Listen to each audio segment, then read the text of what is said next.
오늘 하나님 말씀 이사야서 66장 1절에서 4절까지 말씀. 자신 줄 알고 제가 받들어 봉독하겠습니다. 여호와께서 이같이 말씀하시되 하늘은 나의 보좌요 땅은 나의 발등상이니 너희가 나를 위하여 무슨 집을 지을고 나의 안식할 처소가 어디냐. 나 여호와가 말하노라 나의 손이 이 모든 것을 지어서 다 이루었느니라. 무릇 마음이 가난하고 심령에 통이하며 나의 말을 인하여 떠는 자 그 사람을 내가 권고하려니와 소를 잡아 드리는 것은 살인함과 다름이 없고 어린 양으로 제사 드리는 것은 개의 목을 꺾음과 다름이 없으며 드리는 예물은 돼지의 피와 다름이 없고 분향하는 것은 우상을 찬송함과 다름이 없이 하는 그들은 자기의 길을 택하며 그들의 마음은 가증한 것을 기뻐하는 즉 나도 유혹을 그들에게 택하여 주며 그 무서워하는 것을 그들에게 임하게 하리니 이는 내가 불러도 대답하는 자 없으며 내가 말하여도 그들이 청종하지 않고 오직 나의 목전에 악을 행하며 나의 기뻐하지 아니하는 것을 택하였음이니라 하시니라. 본문 말씀을 중심으로 해서 하늘은 나의 보좌 땅은 발등상이니 하는 제목으로 말씀을 전하고자 합니다. 오늘은 특별히 5월 5일 어린이날입니다. 그래서 교회에서는 오늘 특별히 어린이 주일로 지킵니다. 요즘 조금 이것이 약화된 것 같은데 저희가 어릴 때만 해도 어린이 주일은 대단히 성대하게 지켰습니다. 어린이들을 위한 일들이 별로 없었고 행사도 별로 없었고 어린이에 대한 선물도 주는 일들이 없고 했기 때문에 더욱더 그러했습니다. 그래서 그때는 교회 가서 어린이 주일날 교회 가서 선물 받는 것이 참 큰 일이었고 큰 기쁨이었습니다.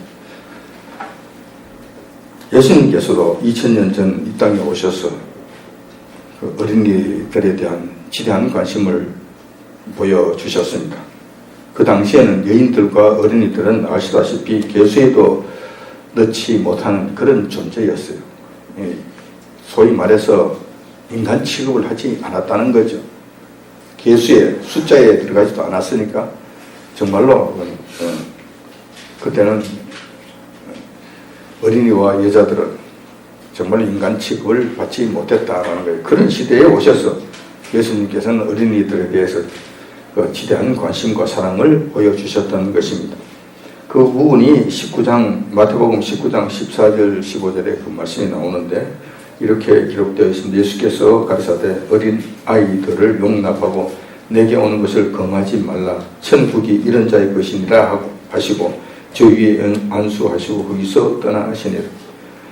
무슨 이야기냐 할 것 같으면 예수님께서 많은 사람들에게 둘러싸이시고 많은 관심을 받게 되시니까 어린아이들도 그게 보고 싶은 걸. 그리고 와서 예수님께 나오려고 막 난리를 치니까 제자들이 막아버린 거예요. 너무 쫓아, 어디 어른들이 노는데 어디 올라오고 그러네. 저리가. 그래서 쫓아버린 거예요. 이 장면을 예수님께서 보신 거예요.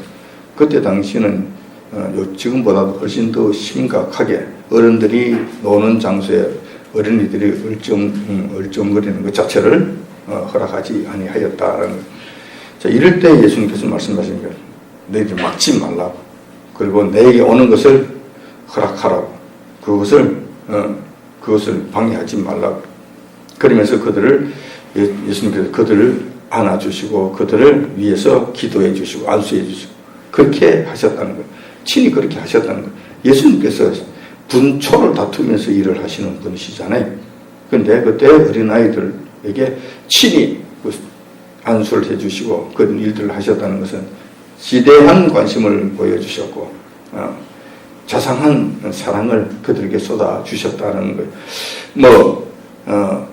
우리가 한번 생각해 볼 수 있는데 그때 어린아이에게 예수님의 안수를 받은 그 어린아이들은 어떻게 되었겠는가. 한 몇 명 정도는 그 어린아이가 그때 당시 예수님께로부터 안수를 받았을 것 같은데 그런 아이들은 어떻게 되었을 것인가. 보나마나 그들은 영원한 축복을 받았을 것이에요. 영원한 축복. 그 당시의 삶에만 복을 받은 것이 아니라 영원한 삶을, 영원한 천국의 삶까지 좀 더 보장받는 건 그런 축복을 아마 받아 누렸을 것으로 여겨진다는 거예요. 그 외에도 또 예수님께서 마태복음 18장 2절 3절에 또 이렇게 말씀해 주셨어요. 예수께서 한 어린 아이를 불러 저희 가운데 세우시고 가라사대 진실로 너희에게 이르노니 너희가 돌이켜 어린 아이들과 같이 되지 아니하면 결단코 천국에 들어가지 못하리라. 이렇게 말씀하십니다. 이렇게 말씀하신 것들을 종합해서 보면 어린아이를 엄연한 한 인격체로서 대우해 주셨다는 것이 굉장히 중요해요. 그때 당시에도 어린아이를 한 인격체로 대우해 주셨다. 이건 굉장히 중요한, 나에게 오는 것을 막지 말라. 어른들만 오는 것이 아니라 어린아이들도 한 인격체로서 나에게 올 수 있다는 것을 직접 말씀해 주신 것이죠. 나아가서 어린아이들의 천진난만하고 때묻지 아니한 순수한 마음을 높이 평가하셨다는 것입니다. 어린아이처럼 어려지라는 것이 아니라 그들의 순진무고한 그런 마음, 그런 신령들, 깨끗한 그런 신령들, 이것을 높이 사셨고 그렇게 되라고 말씀하셨던 것입니다. 따라서 예수님께서는 어린아이들을 매우 소중하게 여기셨다는 것을 우리가 알 수 있다는 것입니다. 우리도 예수님의 모범을 본받아서 그렇게 해야 될 줄 압니다. 특별히 어린아이와 같이 되지 않으면 결단코 천국에 들어갈 수 없다는 이 말씀에 긴장하면서 살아야 될 것입니다. 그래서 어른된 우리가 자녀들, 어린아이들보다도 더 낫다고 이야기할 수 있는 것, 뭐 여러 가지가 있겠지만 어린아이들보다 절대적으로 현저하게 결정적으로 못한 부분이 있다는 이 사실도 여러분이 인정하셔야 된다는 거예요. 어린아이 마음처럼 천진난만하고 청결하고 두 마음을 품지 않는 순수한 이 신령, 우리가 그런 어린아이의 마음, 그걸 배워야 된다는 거예요. 그렇게 가야 된다는 거예요. 어린이들을 보면서 우리는 교훈으로 삼아야 된다는 것입니다. 오늘은 어린이 주일입니다. 따라서 어린이를 중심으로 한 말씀을 전해야 하겠지만 오늘 좀 다른 방식으로 접근하고자 합니다. 오늘 이효성 집사님 기도하시는 바와 같이 그런 식으로 접근하고자 합니다.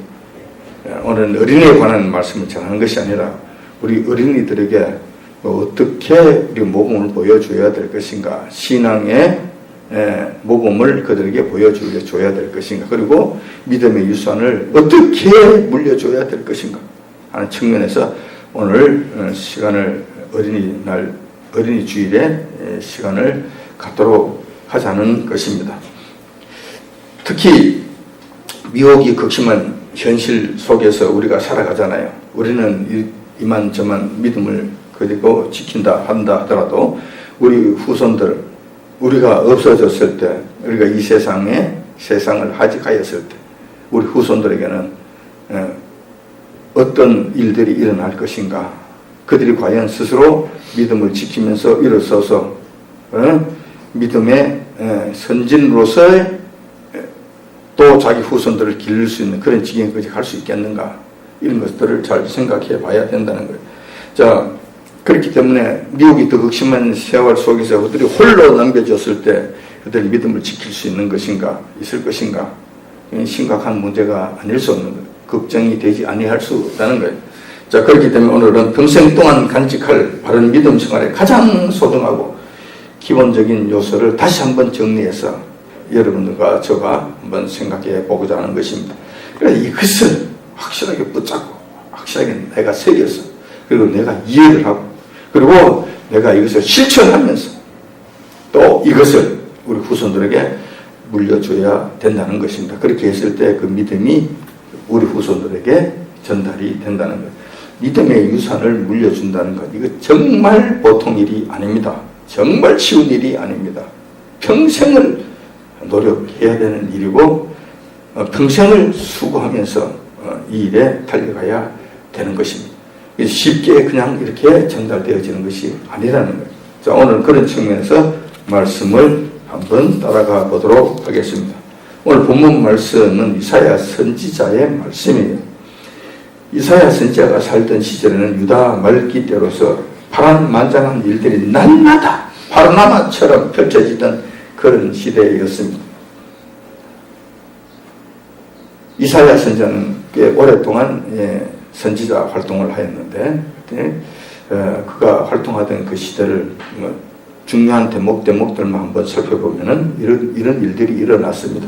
우시야 왕 때에는 국가적 큰 번영을 경험했습니다. 남유다가 그러했다는 거예요. 그때는 전쟁에서도 이기게 되고 그때 부유하고 그리고 나라가 평안하고 잘 사는 이런 일들이 그 번영을 부과하는 그런 일들을 경험하기도 했습니다. 네. 그런데 그 이어서 히스기야 왕 시대 때는 악수르의 침공에 의해서 국가가 풍전동화의 길에 서기도 했습니다. 그 엄청난 위협 속에서 어려움 가운데서 여호와 하나님의 극적인 구원의 손길을 경험하기도 했습니다.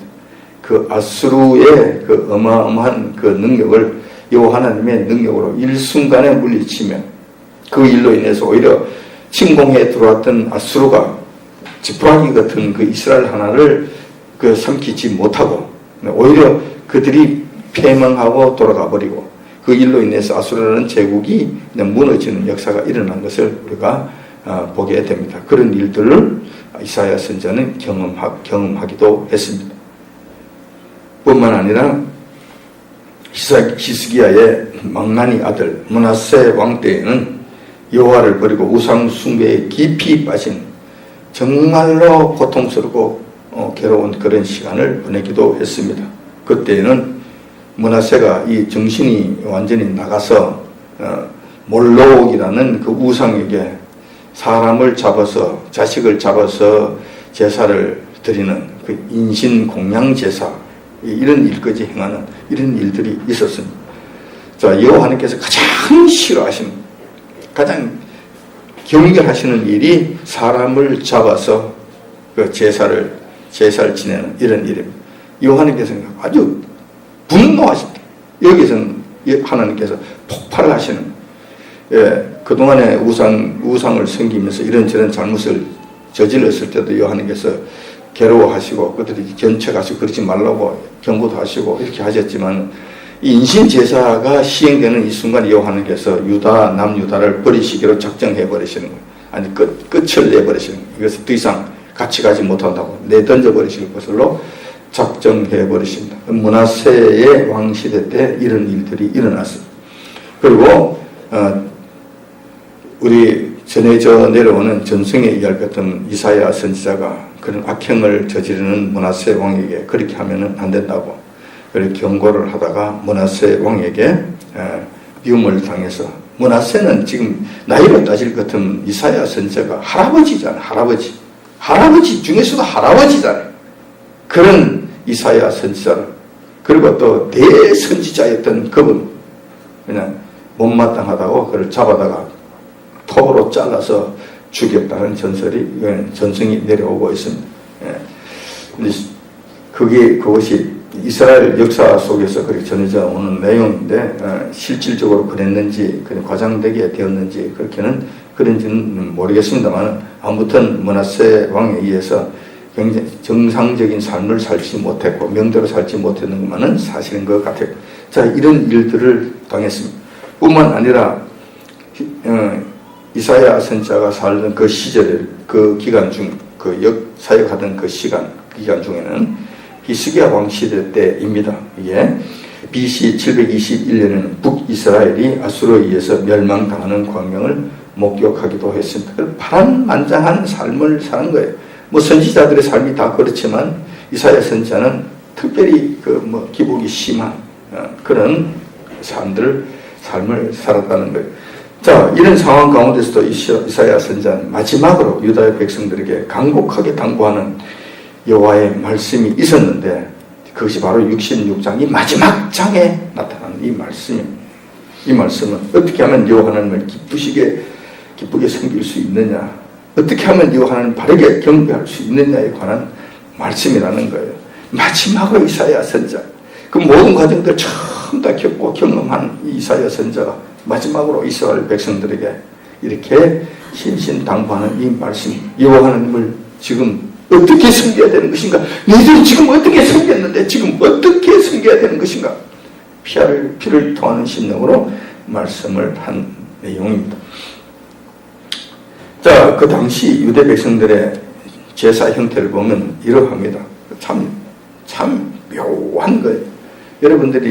여러분과 저도 정말 신앙생활 하는 데 있어서 경각심을 가지고 긴장하면서 살지 않으면 안 된다는 것이 바로 이런 것에서 나타나요. 종이 한 장 차이 같아요. 근데 이 종이 한 장 차이가 천국과 지옥을 가르는 거예요. 자, 그때 당시에 유대 백성들의 제사 형태를 보면은 여호와 하나님을 섬기는 것, 이 문제에 있어서 좀 오류를 일으킨 거예요. 이방신을 섬기는 것과 우상 섬기는 것과 같은 방식으로 생각했던 거예요. 여호와 하나님을 섬기는 것을 우상 숭배하는 이방신을 섬기는 것과 같은 형식으로 생각한 거예요. 그렇게 알고 그를 하나님을 섬겼던 거예요. 그 특징은 크게 세 가지로 구분해서 생각할 수 있는데, 첫 번째 특징은 이런 거예요. 여호와 하나님만 섬겨서 될 일이 아니고 이방신도 같이 섬겨야 된다. 많이 섬기면 많이 섬길수록 좋다. 여호와 하나님이 만군의 여호와 하나님, 그리고 만왕의 왕이시라는 이 사실, 모든 신들 위에 뛰어나신 신 한 분 하나님이라는 이 사실을 제대로 이해를 하지 못합니다. 그래서 여호와 하나님도 잡신들과 같은 동료로 생각을 한 거예요. 동료로. 같은 걸로, 같은 부류로 생각을 한 거예요. 그래서 여호와 하나님은 산 위의 하나님이시니까 산 위에서 역사하신 그 일들을 할 때는, 산 위의 일들을 할 때는 여호와 하나님께 가서 그냥 와이로를 쓰면은 거기 가서 빌면은 산 위에서 일어나는 일들은 여호와 하나님께서 해주신다. 근데 땅 밑에 평지에서 하는 일은 바알이 하는 일들, 바알이 하는 일들은 또 바알에 가서 또 비는 것이 가야 그게 효용이 있다. 이렇게 된 거예요. 이렇게 생각한 거예요. 그래서 그들은 할 수만 있으면, 능력만 된다면 많은 신들을 섬기는 것이 유익하다. 여기에서도 이것을 얻고, 저기서는 저것을 얻고, 저기서는 여기서 얻고, 저기서 얻고, 많이 얻을 수 있으니까 많은 신들을 섬기는 것이 좋다. 그러면 유익하다. 지금 정신나간 사람들이 이런 이야기를 하더라고요. 제가 저 후배하는 사람이 지금 상당히 착한 친구인데, 그 친구가 슬럼프에 빠져서 힘들어할 때, 근데 제가 그런 이야기를 한번 했습니다. 좀 한 10년 넘게 된 것 같아요. 여호와 하나님을 섬기라. 하나님을 섬겨라. 예수님을 섬기면 된다. 맞습니다. 그 참 좋은 이야기입니다. 근데 더 좋은 방법이 있습니다. 뭔데? 나는 하나님도 섬기고, 석가도 섬기고, 마음에도 섬기고, 다른 것도 섬기고, 그걸 섬기고. 왜 그렇게 하는데? 그러면 여기서도 되고, 저기도 되고, 전부 다 안 되면 여기서 하나 걸려도 하나 안 걸리겠으면, 그러니까 나는 전부 다 섬기겠다는 거예요. 굉장히 똑똑한 것처럼 그렇게 떠들어요. 제가 봤을 때는 정말로 바보 같은 거, 정말로 미련한 거. 그래 하는 것이 아니지. 그러면 여기서도 얻지 못하고, 저기서도 얻지 못하고, 아무것도 얻지 못하고, 너는 그냥 죽는다. 그러니까, 아닙니다. 많은 것이 좋아요.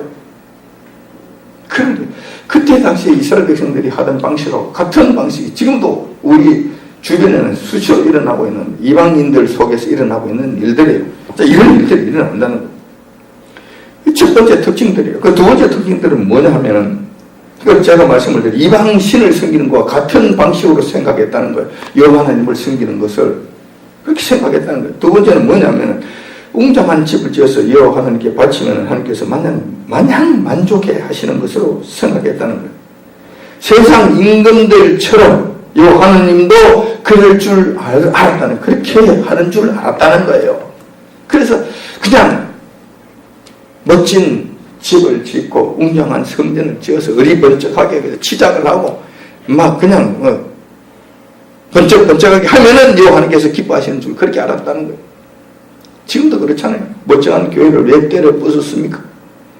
물론 두 가지 이유가 있겠죠. 자기가 최고의 교회를 한번 지어보겠다는 자기 욕심이 있었을 것이고, 또 큰 교회를 지어놓으면은 거기에 여호와 하나님께서 더 많이 임재하시고 더 많이 축복을 주실 것이고 여호와 하나님께 더 가까이 가는 것으로 생각했을지도 모릅니다.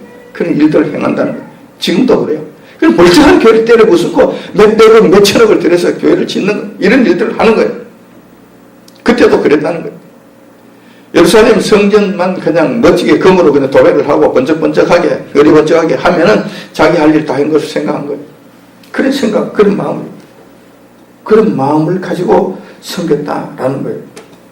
뿐만 아니라 세 번째 특징으로 우상 숭배하는 것과 같은 그런 방식으로 신앙생활을 했는데, 그것이 뭐냐면 제사 드릴 때 많은 제물을 바치면 하나님께서도 흡족해 하실 것으로 판단했다는 거예요. 마치 세상에서 권세자들에게 뇌물을 바치고 이속을 얻고자 하는 방식을 그대로 흉내냈다는 거예요. 그대로 흉내를 냈다는 거예요. 같은 뇌물을 갖다 바치고 거기서부터 내가 원하는 것을 얻고자 하는 이런 방식을 취했다는 거예요. 마치 여호와 하나님이 타락한 인간 권세자 또는 돈에 눈이 먼 통치자쯤으로 생각했던 거예요. 독재자인 것, 이 정도로 생각했다는 거예요. 이러한 마음의 생각은 잘못된 신앙을 낳게 됩니다. 당연한 결과예요. 이렇게 되면 그 나타나는 결과는, 행동으로 나타나는 그 결과는 당연한 것이 되는 거예요. 그래서 그 당시 유대 백성들은 여호와 하나님을 섬긴다고 하면서 이상한 일들을 행합니다. 정말로 기형적인 신앙생활을 하게 됩니다. 그래 그들이 한 신앙생활을 조금 더 구체적으로 살펴보자면 이런 거예요. 첫 번째로 그들은 그때 당시에 예루살렘 성전, 곧 솔로몬이 지은 성전은 세계 최고의 건축물이라고 잡아야 했어요. 사실상 그렇기도 해요. 예루살렘 성전을 지을 때, 솔로몬이 성전을 지을 때 얼마나 그게 공을 들였는지 아십니까? 돌 하나 따듬을 때 그게 쇠 소리가 나지 않도록 한 거예요. 쇠 소리가 나도록 하는 것 자체가 여호와 하나님 앞에 불경스럽다고 해서 쇠를 사용하지 아니하고 돌을 따듬은 거예요. 돌이 소리 나지 않도록 따듬으면 어떻게 따듬어야 되겠어요? 그만큼 공을 들여서 지은 성전이 바로 예루살렘 성전. 세상에 어떤 건물이 그런 식으로 그렇게 공을 들여서 지은 건물이 있겠어요? 없는 거예요. 자, 그래서 그 예루살렘 성전에 대해서 그들은 굉장한 자부심을 가졌던 거예요. 그래서 그 이후로 그들은 날마다 예루살렘 성전을 최고의 좋은 것으로 꾸미고 화려하게 치장하고 좋은 것으로 채우고 하는 것으로 열심을 다했다는 거예요. 이사야 선지자 당시에는 아직까지 예루살렘 성전이 존속되어 있었잖아요. 아주 망하지 않았는 거예요. 그대로 있었던 그 상태예요. 그러니까 그 성전을 아름답게 꾸미는데 외형적으로 화려하게 하는데 온 정신이 가 있었던 거예요. 이렇게 하면은 여호와 하나님께서 만족해 하실 것이다. 따라서 우리가 해야 할 일들은 다 했다. 여호와의 전을 우리가 이렇게 정성대로 다 했잖아. 그러니까 우리 할 다 했잖아. 이제는 하늘로부터 내려오는 축복만 기다리면 된다. 이런 식의 신앙생활을 했던 거예요. 두 번째로 또한 그러한 그 화려한 예루살렘 성전에서 때를 따라 거창한 제사를 드리면 되는 걸로 알았어요. 똑같은 이야기지만 이런 식의 신앙생활을 한 거예요. 실제로 그렇게 한 거예요. 오늘 본문 말씀에도 있잖아요. 소를 잡아 드리는 것, 그 다음에 어린 양으로 제사를 드리는 것, 그 다음에 또 예물, 또 가진 예물들 이런 것, 그 다음에 분양하고 하는 것, 이 모든 것들이 한다고 지금 3절에도 오늘 본문에 3절에 그 말씀이 나오잖아요. 그렇게 하는 것이 하나님께서 받지 아니하신다고 말씀하셨지, 그렇게 지금 한 거예요. 그들이 그렇게 한 거예요. 그러니까 소, 양을 말할 것도 없고 다른 값진 재물들을 가져와서 제단에 올려놓고 여호와님 받으시옵소서 하고 그렇게 떠들어댔다는 거예요. 때만 되면은, 절기 때만 되면은, 주일날만 되면은, 3일 저녁이 되면은 그렇게 했다는 거예요. 그들은 이렇게 생각한 거예요. 많은 것을 드렸으니까 잘하는 것이 분명하고 하나님께서도 기뻐하실 것이 분명하다고 그렇게 착각했던 거예요. 착각했던 거예요.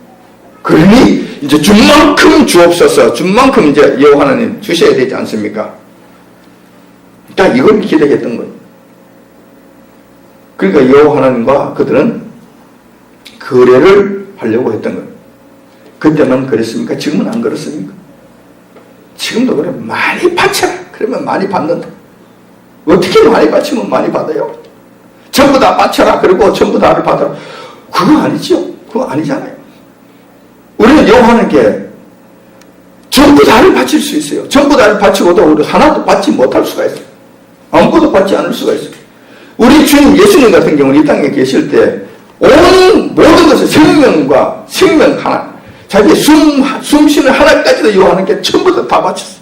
다 바치고 피 한 방울 것이 다 바쳤어.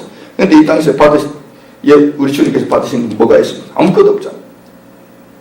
십자가의 고난에는 이것으로 끝이 난 거예요. 아무것도 이 땅에서 받으신 것이 없어요. 부귀 영화 뭐 있습니까? 없잖아요. 아무것도 없잖아요. 물론 저 세상에 가서는 문제가 달라지겠지만 이 땅에서 그렇지 않다는 거예요. 요하나님께서 우리를 물질적 모든 것을 갖다 바친다 하더라도 우리 하나님께로부터 아무것도 받을 수 없을 수가 있다. 반면에 우리가 아무것도 바치지 아니한데도 요하나님께로부터 모든 것을 받을 수 있다. 그 모든 이 극과 이 극 사이에, 이 극과 이 극 사이에, 이 안에서 일어난 이 모든 조화는 요하나님께서 기뻐하시는 뜻대로 행하신다. 그런데 뭐 많이 바치면 많이 받는다. 심은 대로 거둔는다. 그러면서 우리들에게 요하나님 앞에 행위로서 의의를 자꾸 나타내라 요구를 하는 거예요. 이런 것은 안 된다는 거예요. 이런 것은 이해하기는 쉬워요. 금방 알아들어요. 그리고 그렇게 따라하기도 굉장히 쉬워요. 그런데 여호와는 기뻐하신 뜻대로 모든 것이 이루어진다는 이 말씀을 설명하고 이해하는 데는 굉장히 힘이 들어요. 잘 대지질 않아요. 우리가 타락했다는 뜻입니다. 우리가 온전치 못하다는 증거예요.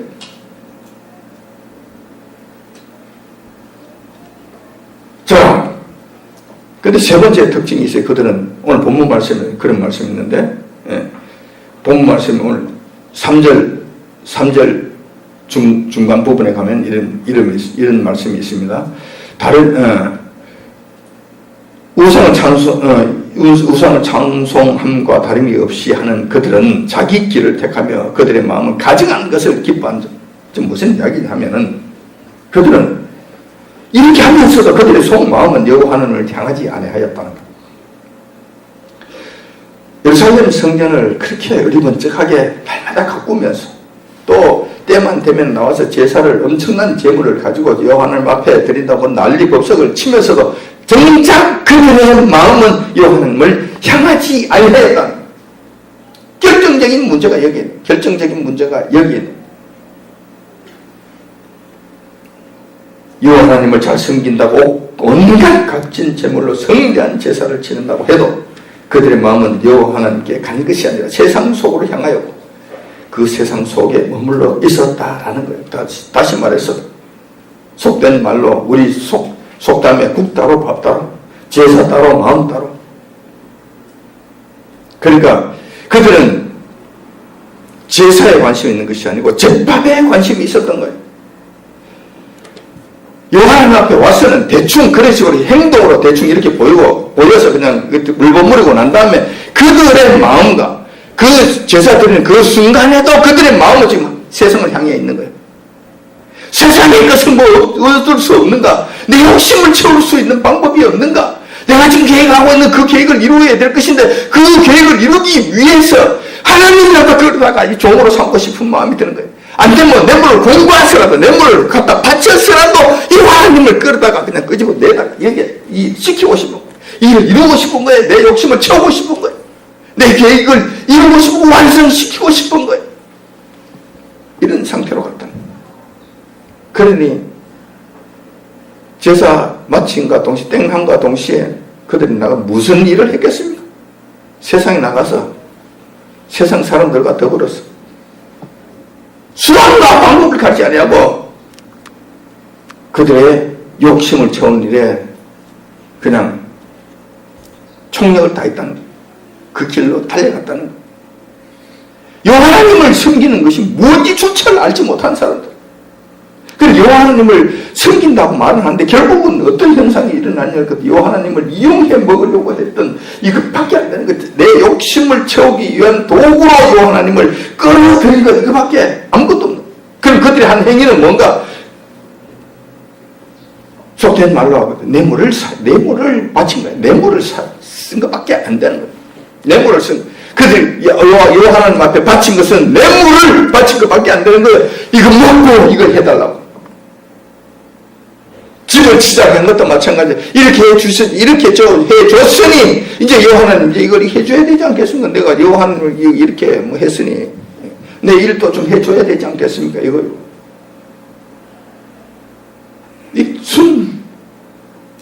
도적놈 신보지, 도적놈 신보. 그런데 우리가 이런 생각과 이런 사상과 이런 세계관에 빠지기가 쉬워요. 그리고 세상 모든 사람들은 이런 세계관 속에서 살아갑니다.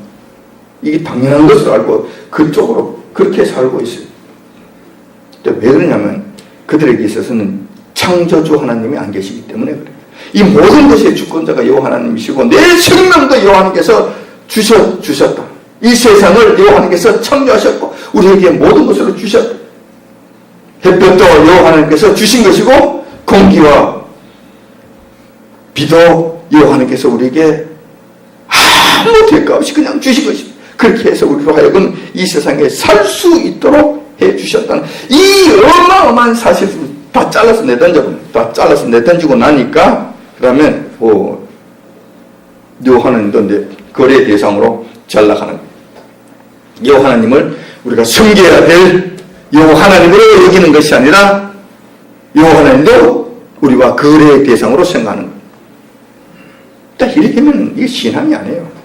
이렇게 되면 믿음이 아니에요. 이렇게 되면은 영원한 세계가 아니에요. 영의 세계가 아니라니까. 천국의 삶이 아니라니까. 여호와 하나님께 감사할 일이 전혀 없어요. 무슨 감사할 일이 있어요? 그 교회가 그게 밥이 나와 떡이 나와. 봤어? 보긴 봤어? 내가 열심히 일했잖아. 내가 열심히 해서 내가 벌어서 내가 사는데 무슨 소리야 그게. 뭐 하나님 어쨌다고 하나님께서 그 돈을 던져줬어? 이런단 말이에요. 이것을 전혀 알지를 못하는. 어느 날 갑자기 여호와 하나님께서 그 기세에 등등하던 그 혈기와 그 튼튼한 육신을 한번 쳐서 방병신이 되는 순간 그래도 조금 알려나, 좀 이해를 하려나.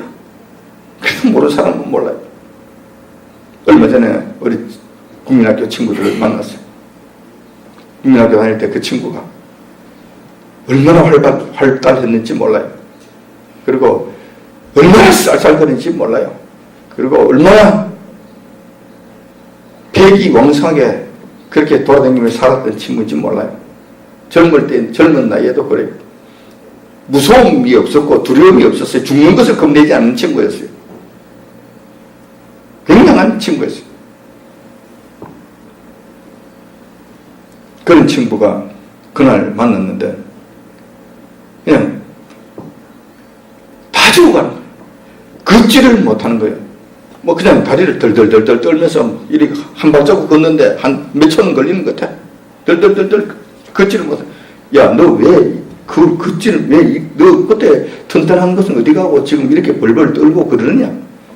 그렇지만 지금 내가 머리가 어지러워서 땅이 똑바로 보이지 않는다는 거예요. 땅이 물렁물렁 한다는. 그래서 이건 내가 넘어질까봐 겁이 나서 이거 걷지를 못하겠다는 거예요. 그래서 뭐든지 붙잡고 막 매는, 그건 절절 매는 거예요.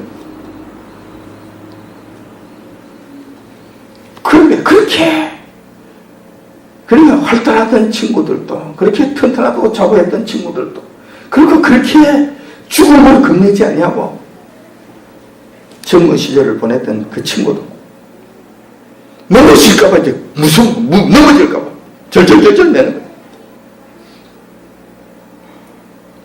1990년도 때에 아직까지 중국하고 수교도 되기 전에 한번 중국에 들어가서 목숨 걸고 중국에 들어가서 거기서 일을 했고 돈이 된다 그러니까 중국에 탈북한 백성 조선족들을 그때 어마어마한 돈을 받고 그래도 야밤에 배에 실어서 공해상으로 갖다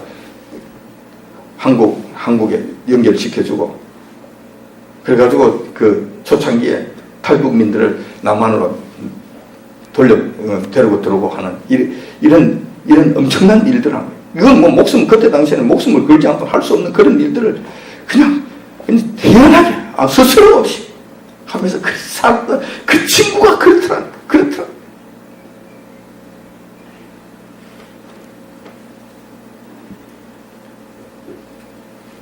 그래서 여러분, 정말 제가 간곡히 당부드린 것은 여호와 하나님 창조주 하나님이시고 우리의 생명과 생사화복을 주관하시고 지금도 아무 이유도 조건도 없이 햇볕과 비와 공기와 물을 저희들에게 무한히 공급해 주시는 여호와 하나님이라는 이 사실에 여러분들 무조건 감사하십시오. 무조건 이유 없이 감사하십시오. 이것만으로 충분히 여호와 하나님 경배받으실 만한 자격이 있습니다.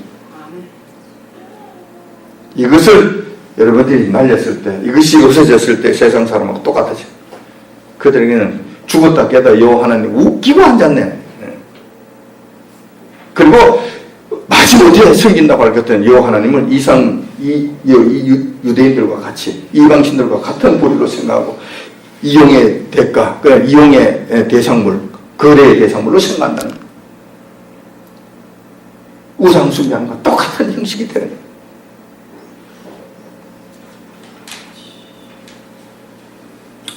이러한 형태의 신앙생활 지금도 얼마든지 가능합니다. 제가 지금까지 말씀드렸던 바와 같아요. 현재 수많은 교회들이 교인들에게 좁은 길을 말하지 않습니다. 쉬운 길만 열심히 전합니다. 열심히 일해라. 열심히 수고해서 수고한 만큼 너희들이 얻게 된다. 그러니까 열심히, 이런 거는 쉬워요. 그런데 로마서에 보면 그렇잖아요. 여호와 하나님께서 말씀하시잖아요. 로마서 3장, 4장, 5장에 나오는 말씀. 수고하지 아니하고 애쓰지 아니하고 아무것도 하지 않는데도 여호와 하나님께서 은혜로 그 모든 것을 주신다고. 그랬으니 그것이 큰 은혜라. 여호와 하나님과의 우리와의 관계는 거래 관계가 아닙니다. 절대로 거래 관계가 아니에요. 은혜의 관계입니다. 이것을 이해하셔야 된다는 거예요. 다시 말해서 신앙생활이나 예배를 드릴 때 우리의 속마음을 먼저 온전하게 여호와 하나님께 드려야 합니다. 근데 이것을 강조하지 않는다는 거예요. 이것을 강조하지 않는다는 거예요. 앞으로 이러한 일들은 교회 내에서 점점 더 강렬하게 일어나게 될 것입니다. 왜 이런 것을 강조하지 아니하는가? 힘들고 귀찮아요. 그리고 그것은 눈에 보이는 것도 아닙니다. 성도들이 좋아하지 않아요. 그러니까 이것을 말씀하지 않는다는 거예요. 이것을 가르치지 않는다는 거예요. 한참 가르치지 않다고 하면 본인도 잊어버려요. 본인도 몰라요. 그리고 같이 그게 쌍겨서 같이 돌아가 버리는 거예요.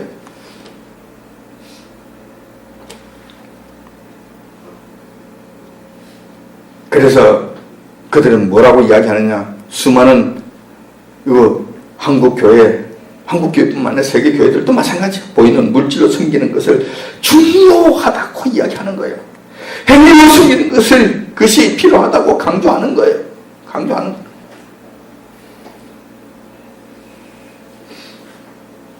우리가 물질로 섬기고 행위로 여호와 하나님을 기쁘시게 하는 이 모든 일들은 하나님의 크신 은혜를 받고 난 다음의 일이에요. 다 받고 난 다음의 일이라니까. 그렇게 하면 우리가 자랑할 것이 아무것도 없어요. 그 받은 은혜에 비한다면 이건 정말 보잘것없잖아요.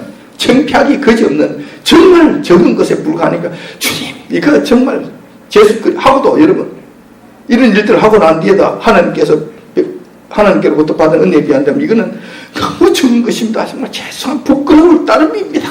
미미할 따름입니다. 이렇게 하고 끝나는 거예요. 오른손이 알까 겁납니다. 왼손이 알까 겁납니다. 주님 이러고 끝나는 거예요. 이렇게 이것이 맞는 거예요. 이렇게 돼야 돼요. 그런데 하나님의 은혜가 잘라져 나가고 난 뒤에는 물질로서 섬긴다, 행위로서 섬긴다. 그러면 자동적으로 한 만큼 나의 의가 쌓이는 거예요. 무슨 포인트가 쌓이듯이 쌓이는 거예요. 내가 이만큼 했잖아요. 내가 이만큼 했잖아. 그럼 이 하나님 앞에 대들 것이 생기는 거예요. 하나님 내가 했지 않습니까? 하고 덤벼드는 일이 생기는 거예요. 이 하나님께 덤벼들 것 같으면 주변에 있는 우리 성도들과 이웃들에게는 오직 하겠습니까? 되어들 게 많겠지. 할 이야기가 많겠지. 구원할 것이 많겠지. 존재할 것이 많겠지. 이거는 아니라는 거예요. 그럴 수 없다는 거예요. 이것을 지금 조장하고 있는 거예요. 이것을 강조하고 있는 거예요. 자꾸 이런 방식으로 지금 나가는 거예요. 우리 교회 이렇게 나가지 맙시다. 전 절대로 원하지 않습니다. 이건 이러면 안 되는 거예요. 저는 죽었다깨를 이 길로는 갈 수 없습니다. 이러한 현상들은 점점 심각하게 진행됩니다. 분명해 보입니다.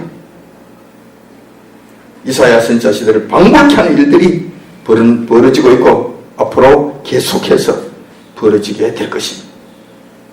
이러한 현상들에 대해서 여호와 하나님께서 뭐라고 말씀하셨습니까? 이것이 가장 중요한 말씀입니다. 화려한 건물 성전으로는 결코 나를 만족하게 할 수 없다고 말씀하십니다. 66장 1절의 말씀이잖아요. 하늘은 나의 보좌요 땅은 나의 발등상에 너희가 나를 위하여 무슨 집을 지을고 나의 안식할 처소가 어디냐라고 말씀하시는 거예요. 자, 내가 이런 화려한 건물을 탐하는 것은 아니다. 여호와님께서 말씀하십니다. 이런 걸 탐하는 거 아니다. 그렇지만 100번 양보해서 좋아. 그 건물 한번 지어봐. 너희들이 원하는 대로 내가 한번 따라가 볼게. 따라갈 테니까 그렇게 한번 해보자. 그래. 그렇게 해. 건물 뭐 지어서 화려하게 하겠다면 좋아. 그렇게 한번 해봐. 내가 따라갈게. 그런데 지금 내가 흡족해 할 만한 집을 지어야 될 거 아니야. 근데 그렇게 지어야 내가 흡족해 할 거 아니야. 너희들 네 마음대로 지어놔놓고 이걸 이렇게 하면 여호와는 흡족하게 하실 것이다 라고 너희들 마음대로 떠들지 말고 정말 내가 흡족할 만한 집을 지어. 어떻게? 자, 나는 하늘이 내 앉는 자리거든. 의자거든. 그리고 이 땅은 내가 밟는 발깔판이거든. 자, 그래. 내가 흡족해 할 만한 집을 지어서 나에게 가져와라. 그러면 내가 100번 양보해서 10,000번 양보해서 그래 내가 들어줄게. 네 하자는 대로 내가 해줄게. 이 말씀이에요 지금. 할 수 있습니까 지금? 할 수 있느냐고. 불가능한 이야기잖아요. 불가능한 이야기를 지금 이들이 지금 하고 있다는 거예요. 두 번째, 엄청난 재물을 값비싼 예물로 나를 현혹시킬 생각을 한다? 좋다, 한번 해보라는 거예요. 근데 이것은 어림없는 이야기라는 거예요. 그 말씀을 2절에 그 말씀을 해놓으신 거예요. 나 여호와가 말하노라 나의 손이 이 모든 것을 지어서 다 이루었느니라. 자, 이게 전부 다 내 것이야. 내가 다 지어놓은 거야. 내가 다 지어놓은 것인데 이걸 지금 조금 들고 가지고 나한테 어떻게 해보겠다? 이게 되느냐는 거예요. 또 하께서 2장 8절에도 이렇게 말씀해 놓으셨어요. 은도 내 것이요 금도 내 것이라 만군의 여호와의 말이라. 모든 것이 내 것인데 모든 것이 내 것인데 이것을 가지고 나에게 유혹을 해보겠다. 나의 관심을 한번 사보겠다. 소위 말해서 속된 말로 이것으로 나를 한번 꼬셔보겠다. 나를 한번 넘겨뜨려보겠다. 안 된다는 이야기죠. 안 된다는 것이지. 세상 모든 것이 여호와 하나님의 창조하신 하나님의 소유물인데 인간들이 창조물 중 지극히 일부를 가지고 와서 여호와 하나님을 구워 선물려고 한다는 것이 자체가 말이 되겠냐는 거예요. 성립이 되겠냐는 거예요. 이러한 생각들은 여호와 하나님 앞에서는 아예 안 되는 것이니까 처음부터 하지 말라는 거예요. 아예 싹을 잘라버리는 거예요. 아예 안 된다는 생각조차 해서는 안 된다는 거예요. 하나님께서 말씀하신 거예요. 분명히 말씀하신 거예요. 자, 그러면 어떻게 해야 하는 것인가? 이게 또 굉장히 중요합니다. 그럼 어떻게 신앙생활을 할 것인가? 이게 핵심이에요. 이건 지금까지 쭉 이야기해온 것은 현상들을 이야기한 것이고 지금 말씀하신 이것이 앞으로 어떻게 해야 될 것이 그리고 이 믿음, 이 신앙을 후손들에게 물려줘야 되는 핵심적인 내용. 어떻게 해야 될 것인가 그러면 이것도 안 되고 저것도 안 되고 어떻게 해야 될 것인가? 우리는 우리가 섬기는 여호와 하나님의 뜻대로 원하시는 방식대로 섬겨야 합니다. 매우 당연한 말입니다. 우리 마음대로 섬기면서 하나님을 겨우게 한다고 떠드는 것은 무리하기 그지없는 일입니다. 이건 핀트가 잘못 맞춰도 크게 잘못 맞춰진 일입니다. 우리의 뜻대로가 아닌 여호와 하나님께서 원하시는 방식대로 섬겨야 된다는 것. 그래야 바른 신앙생활이 된다는 것. 지극히 당연한 일이지만 이게 안 되니까 여호와 하나님께서 말씀하시는 거예요. 다행히 오늘 본문 말씀을 통해서 여호와 하나님께서 저희들에게 친히 말씀해 주셨습니다. 이렇게 섬겨야 되겠다. 나를 섬기려면 이렇게 섬겨야 된다.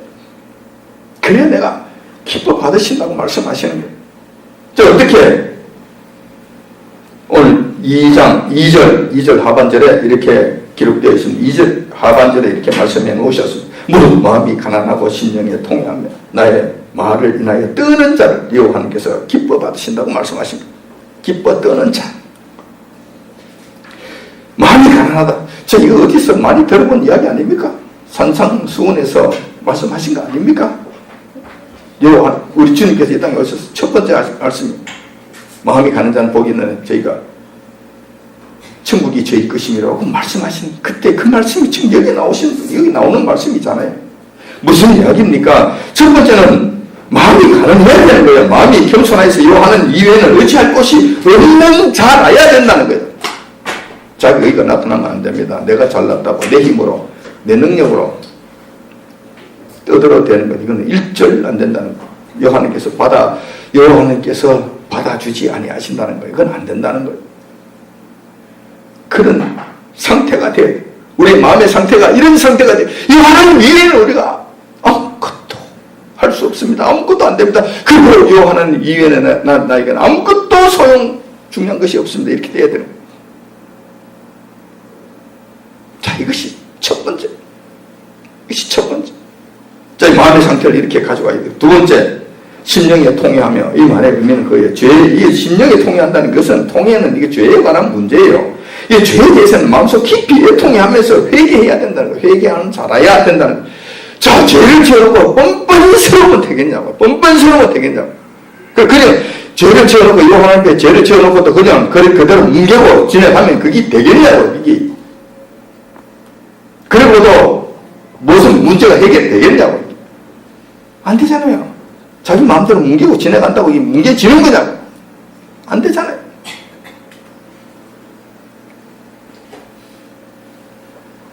그러니까 하나님께서 말씀하십니다. 죄를 지어서 죄의 대가를 받아라가 아니고 내 대가를 너희들이 전부 다 받아내겠다고 말씀하시는 것이 아니고 통해하는 심령으로 통해하는 심령으로서 회개하면 용서해 주시겠다고 말씀하시는 거예요. 왜 이걸 안 하냐? 왜 이걸 안 하냐? 자기 의가 가득 차면은 이거 못해요. 내가 잘났는데 무슨 여호와 하나님 앞에 통해하는 마음이 생겨요. 이거 안 되는 것이지. 이런 모습을 보여야 된다.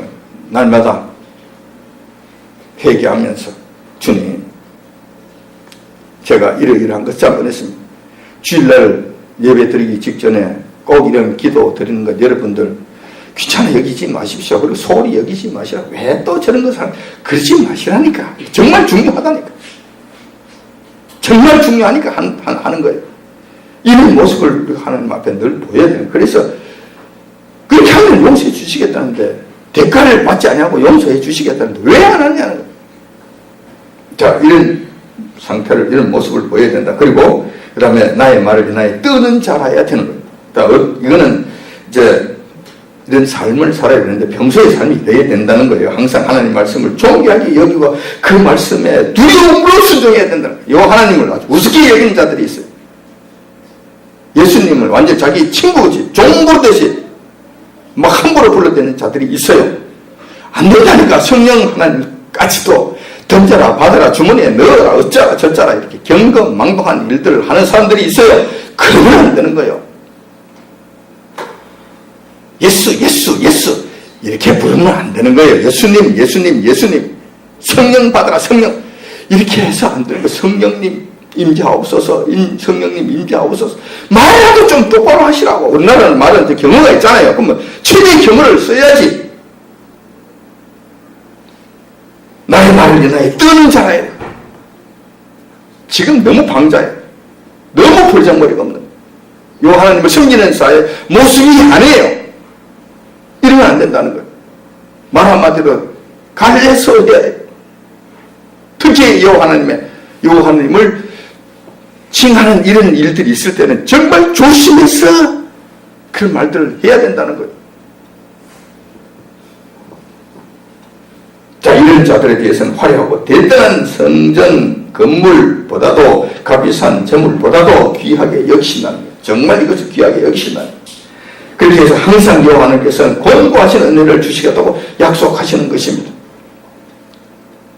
자, 2절 하반절에 다시 한번 보겠습니다. 나의 말을 인하여 마음이 가난하고 심령에 통해하며 나의 말을 인하여 떠는 자, 그 사람은 내가 권고하려니와. 이때 권고는 뭐냐면 항상 돌봐주시겠다는 거예요.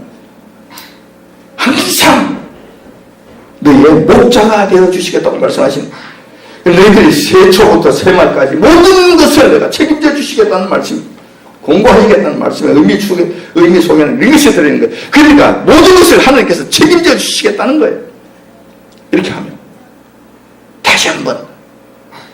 다시 한번 말씀을 드리자면 마음이 가난하고 심령에 통해하고 나의 말을 나의 떠는 자, 이 세 가지 이렇게 하면 여호와 하나님께서 책임져 주시겠다는 거예요. 반대로 화려한 금물과 값비싼 제물로 여호와 하나님의 환심을 사려고 했던 자들은 어떻게 될 것인가? 그렇게 하면서도 마음으로는 여호와 하나님께로부터 멀리 떠나 일상의 삶에서는 한등의 두려움이나 떠는 일 없이 죄악과 더불어 사는 자들에 대해서는 여호와 하나님께서 뭐라고 말씀하셨는가? 그들에게 화를 말씀해 오셨어요. 4절에 그 말씀이 있잖아요. 나도 유혹을 그들에게 택하여 주며 그 무서워하는 것을 그들에게 임하게 하리니 이는 내가 불러도 대답하는 자 없으면 내가 말해도 그들이 청종하지 않고 오직 나의 목전에 악을 행하며 나의 기뻐하지 않는 것을 택하였음이니라 하시고, 그들이 그것을 택하시니 나도 그 택해서 그거 보내겠다는 거예요. 어떻게 무엇을 보내시는가? 첫 번째, 그들에게 유혹을 보내시는. 이 유혹은 신약 성경에 와서는 예수님께서 하신 말씀은 미혹이잖아요. 미혹. 걸려 넘어지게 하는 걸 보내신다는 거예요. 근데 크게 쏘아서 와장창 똥통에 빠지는 그 일들을 하나님께서 하시겠다는 거예요. 그 잘났다고 하는 그 친구들, 확실하게 바보가 되는 그 일들을 자원하는 자기 발걸음으로 빠지는 일들을 하시겠다는 거예요. 첫 번째. 그리고 두 번째, 또 무엇을 하시겠다? 두 번째는 그들이 두려워하는 재앙을 골라서 보내시겠다고 말씀하시는 거예요. 그들이 그 무서워하는 것을 그들에게 임하게 하시겠다. 혹시 이런 일을 당하면 어떻게 하나? 그 일을 하나님 보내신다는 거예요. 반 죽는 일들이 생기는 것이지. 이렇게 경거망동하게 여호와 하나님을 섬긴다고 떠들 때는 이 모든 사람 화를 자초하게 된다는 이 사실을 기억하시기 바랍니다. 자, 오늘 어린이 주일을 맞아요. 특별히 오늘 하루만에도 어린이들을 좀 더 소중하게 여기는 시간을 가졌으면 합니다. 우리 자녀들이 소중하다면 무엇보다 튼튼한 그리고 확고한 믿음의 유산을 물려주는 것이 필요할 줄 압니다. 그렇게 해서 우리의 가장 큰 축복을 그들에게 물려줘야 되지 않겠습니까? 오늘 본문 말씀이 여호와 하나님을 어떻게 섬겼느냐 하는지에 대해서 말씀해 놓으셨습니다. 그러므로 이 말씀들을 우리가 먼저 잘 마음에 새긴 다음에 우리 후손들에게 전해줌으로써 자손만대 하나님의 축복을 받아 누리도록 해야 되지 않겠습니까? 우리 후손들이 우리보다 더 잘되고 더 번성하는 축복을 누리도록 해야 되지 않겠는가? 그렇게 하기 위해서는 이 말씀, 형식적으로 여호와 하나님을 섬기려고 하는 것이 아니라 우리 마음과 정성을 다 바쳐서 여호와 하나님을 섬기는 이 일, 특별히 마음이 가난하고 심령에 통해하고 나의 말을 위하여 뜨는 신앙생활, 이것을 몸소 체험을 하고 몸소 이것을 후손들에게 전해줌으로써 이 축복을 받아 누리도록 해야 할 것입니다. 이러한 자들이 다 되시길 주님의 이름으로 축원드립니다. 자, 기도하겠습니다.